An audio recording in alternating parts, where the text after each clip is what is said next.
Want to see something interesting? When I started out woodworking as a kid, these were two of the saw blades I used. The JH on them is for Jim Hamilton, which is my name, but it's also the name of my grandfather who wrote his initials on them. Now they look very different from the blades we use today. For one thing, they're smaller, 9 inches instead of 10. They don't have carbide tips on the teeth either. The tips are just steel and they have to be sharpened frequently. But what really stands out to me is how thin they are. These are about 67 thousandths of an inch, or just over 1.5 millimeters. Compare that to this modern blade, which is 83 thousandths, or a little under 2.25 millimeters. That's a big difference, but it doesn't tell the whole story. Check this out. Notice how the carbide tip teeth on this modern blade are wider than the blade's body, which is what's known as the saw blade.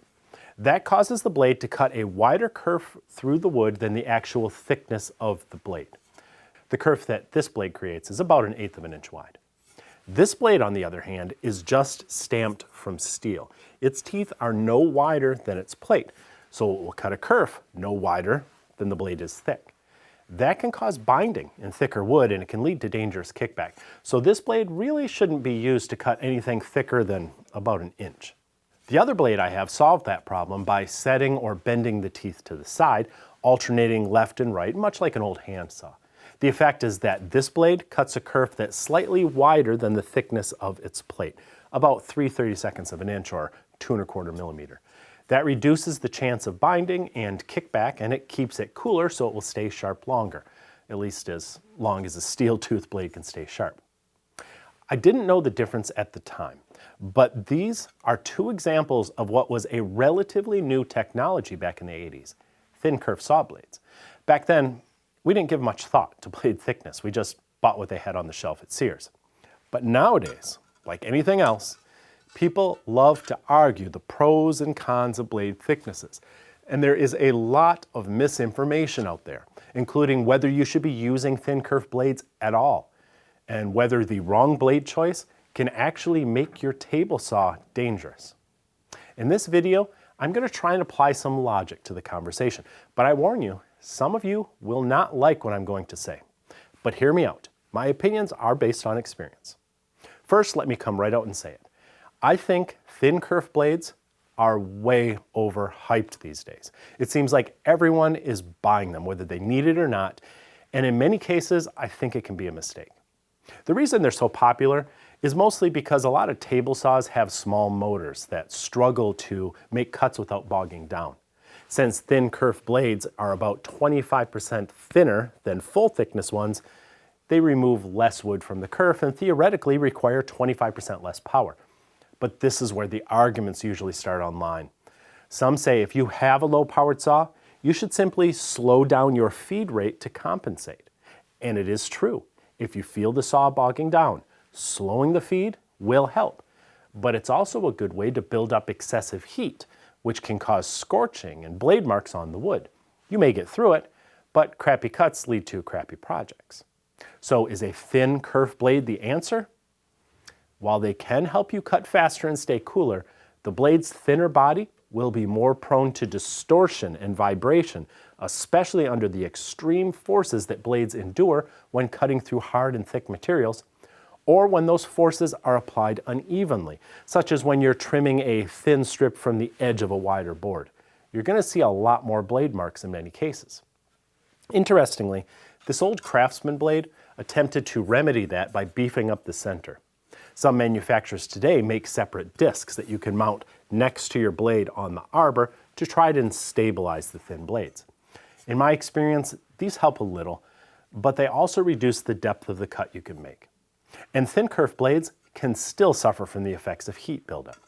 While it's true that any blade can heat up during a long rip cut through some thick hardwood, that heat is more likely to cause distortions to the steel of a thin kerf blade than a standard one, which would have a plate about 33% thicker.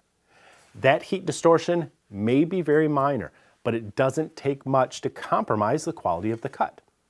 So does that mean that those of you with underpowered saws have no choice but to accept the compromises that come with thin kerf blades? Not necessarily. Think about it. When does your saw usually struggle?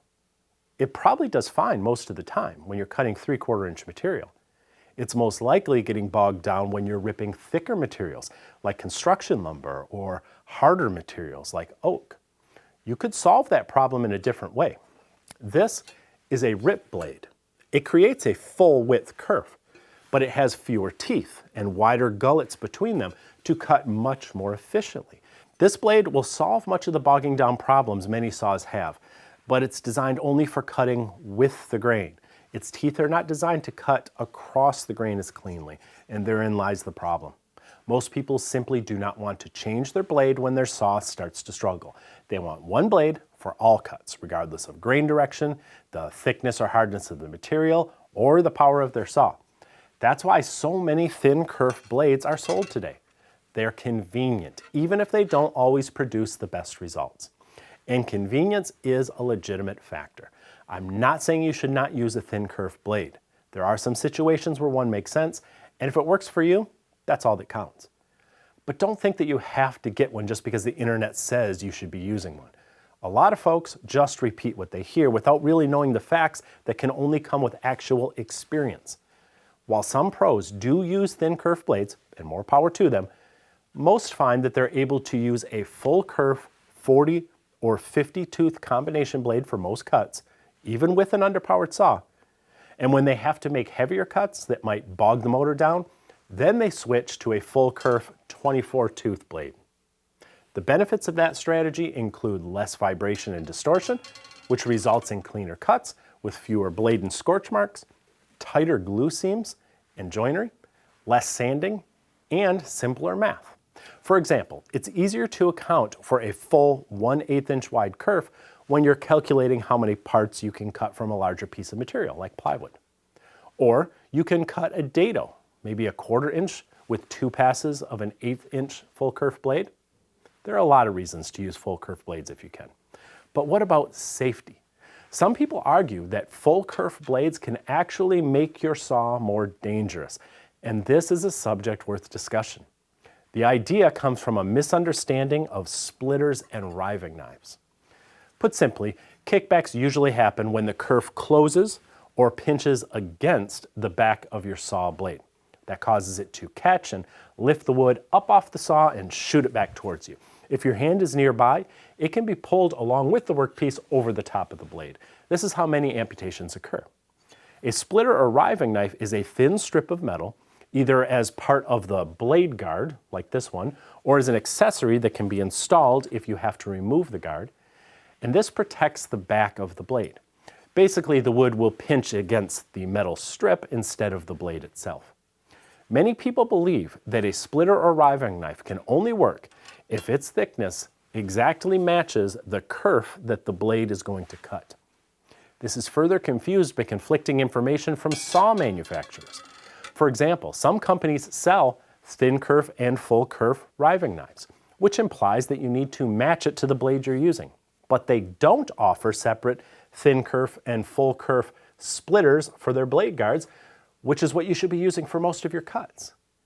In fact, this blade guard says right on the splitter that it's compatible with a wide range of blade and kerf thicknesses, which covers virtually all thin and full kerf blades with one splitter. Think about that.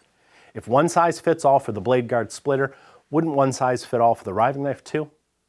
At this point, I want to make it clear that you should always follow your manufacturer's recommendations, even if it directly conflicts with what I'm saying, because I'm just a guy on the internet. They're the experts with their equipment, so do what they say, not what I say. But my opinion is that if one splitter works for both types of blades with the blade guard, then one riving knife will work too. And the reason I say that is simple. The real danger when it comes to kickback is the blade body or plate. If wood pinches against that, you have a problem because there's no give to it. So any riving knife or splitter should be about the same thickness or slightly more than the blade's plate. But it's not the plate that creates the kerf, it's the teeth. And those do provide room for error because teeth cut wood, even on the sides, so they can take a little pressure. Of course, if you just jam a chunk of wood against the side of blade's teeth completely unprotected, they're going to catch. But if the teeth are only slightly wider than the riving knife or the splitter, such as the difference between full kerf and thin kerf blades, then their sides can shave off a small amount of wood from the side of the kerf to make up that small difference until the riving knife takes over. Of course, if your splitter or riving knife is thicker than your blade's kerf, it's not going to fit through the path it cuts. But I just don't subscribe to the theory that a full kerf blade makes your saw more dangerous than a thin kerf one because of some mismatch in splitter thickness. Now here's some more woodworking knowledge for you. Some folks are a pleasure to work with, like Ken Rizzo over at woodturnerswonders.com. That's where I get my turning stuff, like sanding supplies and CBN wheels for my grinder. Seriously, if you haven't seen what CBN wheels can do for you, you are missing out. I'll put a link below this video. Use it and tell Ken I sent you.